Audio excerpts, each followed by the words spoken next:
Cricket Buzz Unplugged, Adam Collins, and I'm thrilled to once again have with me Stuart Broad, England fast bowler. It's a hive of activity here in London today, but what it really does symbolise is the start of the biggest summer of your career in many respects.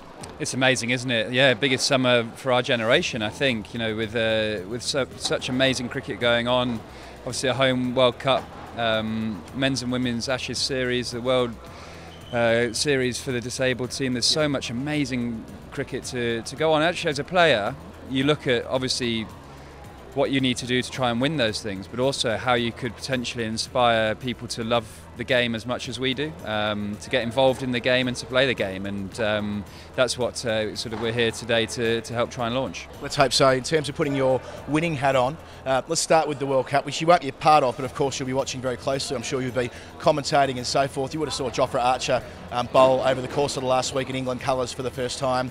Seems to amble in, let it go, float it down and bowl at 93 miles an hour. What an incredible talent.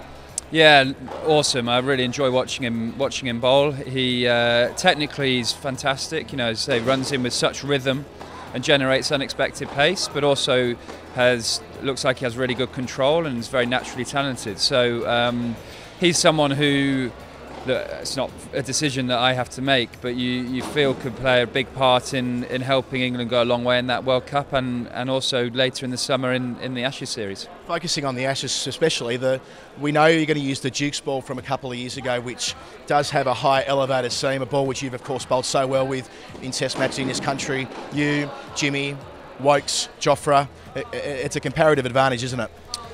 Yeah, I mean, I think it's a really sensible, logical bit of decision making, to be honest. I mean, the 2019 Dukes ball that's had the seam almost removed to take out the excess movement in April in county cricket.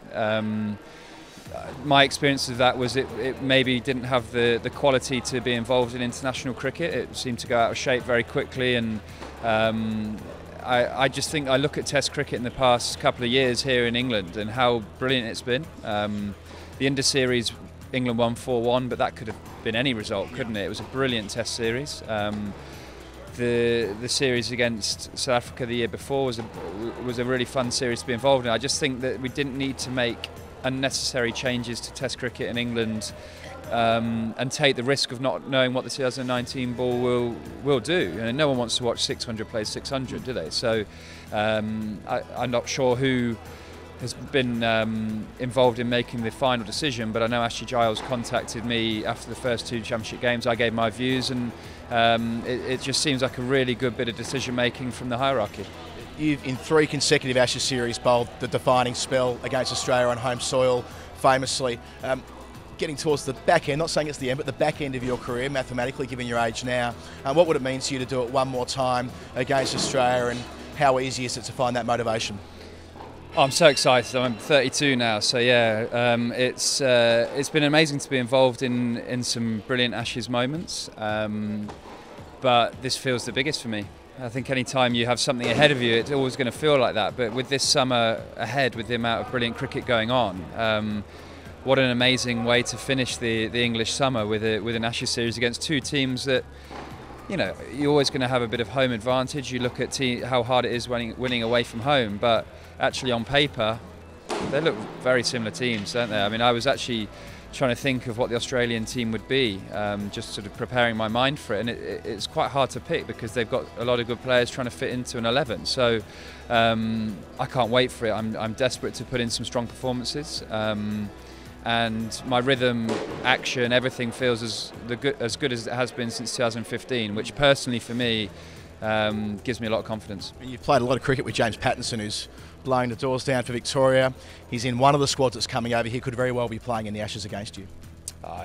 In my opinion, he has to be. You know, he's one of the best cricketers I've ever played with. The only way I can speak about him is having worn the Nottinghamshire shirt with him, is how much he cares when he turns up and plays for us. He's got an amazing aggression that leaks through the team in a really positive way. He bowls 90 odd mile an hour, swings it away and nips the ball back to the right hander. So look, I've really enjoyed my time playing with him, and I've got a few games coming up in the not too distant future. I think I've got so much respect for how he's carried himself with the Nottinghamshire badge on his shirt, but also, I mean, the overseas players we've had over here with Notts have always had that sort of respect for the club, with the Dave Husseys and the Vogeses, and yeah, I'd be amazed if he didn't charge in for Australia at some stage during the Ashes series. You're moving to the other side of the microphone at the moment with a podcast I see with Stephen Fry. Tell us a little bit about that.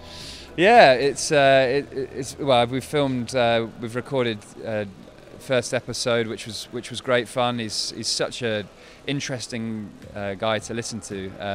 Yeah, so what we do, we get the hashtag Broadham Fry out there on Twitter. Some great questions come in, and we just talk and float through them, really, and he does his impressions and all that sort of thing that have made him one of the best sort of actors and presenters certainly over my generation. So yeah, it's really exciting. Hoping to release probably next week with all the right sign-offs, and it should be a lot of fun to listen to. Last but not least, England are favourites for the World Cup. You've been involved in this team for so long. How will they handle the pressure? Can they pull it off?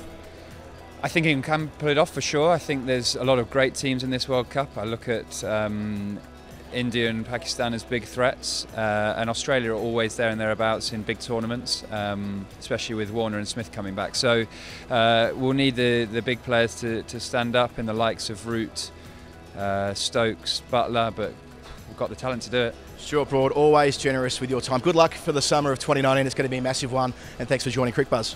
Come on, England.